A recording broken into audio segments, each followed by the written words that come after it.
Rich. Good morning, good afternoon sa buong mundo na nanonood sa akin. Sa mga hindi naman, abay, bala kayo sa buhay niyo. Charot. So ngayon mga kapiling Rich, share ko lang po sa inyo kung ano ba talagang ginagawa ni Maying na pagbabudget ng pagkain kasi ayoko na magtapon ng pagkain. Speaking ng pagtatapon, hindi talaga maganda yun kasi nga nega o nakaka-bad vibes po talagang magtapon ng pagkain. Pero minsan talaga kailangan mo na itapon kasi hindi din naman magandang kainin kasi nga sirang-sira na. So ngayon ipapakita ko sa inyo the way na magtapon tayo ay iba-budget natin. Yes, magba-budget na tayo ngayon. At speaking ng pagbabudget, nag-drive ako papunta sa Sweden at bumili ng mga karne. Bumili ako ng steak, bumili ako ng manok, paa ng manok, pakpak, tuhod, katawan. Pero hindi ko na napapakita sa inyo ang manok kasi nga mas madali lang nilagay ko sa freezer. Pero ito kasi ang giniling, masyado kasi siyang madami. At saka yung pork chop. So itong giniling na to, pinaghati ko siya sa tatlo. Kasi nga syempre minsan gumagawa kami ng taco, minsan gumagawa kami ng spaghetti, or minsan gumagawa ako ng bula-bula. So bumili ako at pinaghati-hati ko. Isinishare ko lang po to sa inyo at pinapakita ko sa inyo na talagang may paraan kung gusto mong umasinso sa buhay. I mean, kung gusto mong makakatipid, wag puro hala. Kasi alam niyo sa totoo lang, dati kasi pag si amo talagang bumibili, lagi lang kami bumibili kasi nga ayaw niya bumili ng frozen. So sabi ko sa kanya, wala naman masama kung magbili kami ng frozen at ilalabas lang pag kumain, parang ganun. I-defrost lang siya bago lutuin. So, ang sabi ko sa kanya, wag mo nang pakialaman yung about sa pagkain at ako na ang gagawa.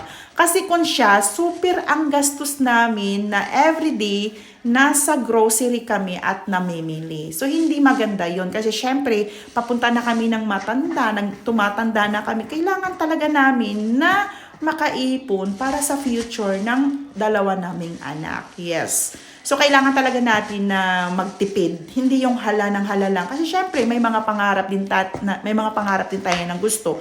Like mag-travel, or like pagtanda mo, paupo-upo ka na lang. Hindi yung naghihirap ka pa. So, ayan, papakita ko sa inyo at bakit nagtaka kayo na dalawa yung giniling ang binili ko. Kasi yung isa is giniling talaga na ginagamit sa pang-spaghetti o pang-taco. Yung isa naman is giniling na ginagamit namin yan sa shoot-kake na pagkain ng Norwegian food. Kaya bumibili ako ng Norwegian food at bumibili din ako ng para din sa aming Filipino food. So ayan, sinishare ko lang pa sa inyo na kailangan talagang mag-budget o kailangan talagang magtipid. Hindi yung hala ng hala. Kasi minsan, sayang lang din naman ang mga pagkain. Kung nakikita nyo, nagtatapon ako ng pagkain, naghihinayang talaga ako. Kasi alam ko talaga, balang araw, magugutuman ka talaga kung hindi ka marunong magtipid.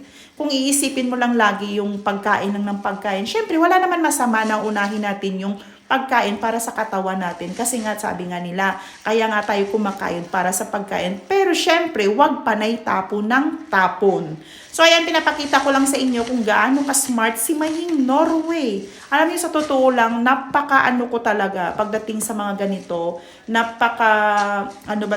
diskarte talaga. O kaya sinasabihan ko talaga si amo na no, hindi ka na magbabudget, ako na yung magbabudget. So ngayon, binabudgetan ko talagang sarili namin. Every month, nakakagastos ako ng 5,000 para sa mga condiments, kung ano mga kailangan sa loob ng bahay. Gumagastos na talaga ako ngayon ng 25,000 kasama na dyan yung snows ni amo, yung Mrs. Frey, lahat ng kasama na doon. Pero syempre, pag hindi ako bumibili ng mga gulay-gulay kasi dito na ako sa Norway bumibili ng gulay. Kasi dapat yung mga gulay ay fresh na fresh. Yung mga karni, okay lang na doon ko binibili sa Sweden. So ayan, papakita ko sa inyo na kailangan natin magtipid kung gusto nating umasinso sa buhay. Yan lang po. Thank you for watching. At sana po patuloy po kayong manonood kay Maying Norway. Babush! Comments, like, and share po sana at para lalo tayong dumami maging feeling rich. Bye! Love you guys! See ya sa next video!